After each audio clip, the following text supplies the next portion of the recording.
অনেক মায়েরই অনেক টেনশন থাকে যে বাচ্চাকে কি খাওয়াবো না। তার উপরে একটা সুন্দর ভিডিও তৈরি করে আপনাদের দেখাবো। বিছানাটা অনেক অগোছালো হয়ে আছে, এখন বিছানাটা গুছিয়ে নেব।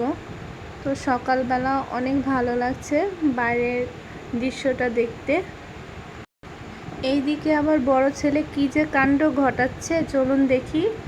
এই দেখুন, এদিকে আবার বিছানা গোছাচ্ছে, জামা কাপড় গোছাচ্ছে। কি যে করবে এখন কিছুই বুঝতে পারবে না, সারা দিন এভাবেই দুষ্টুপনা করে। তো অগোছালো বিছানাটা সম্পূর্ণ গুছানো হয়ে গিয়েছে আমার। পুরোপুরি রুমটা পরিষ্কার করে ফেলেছি।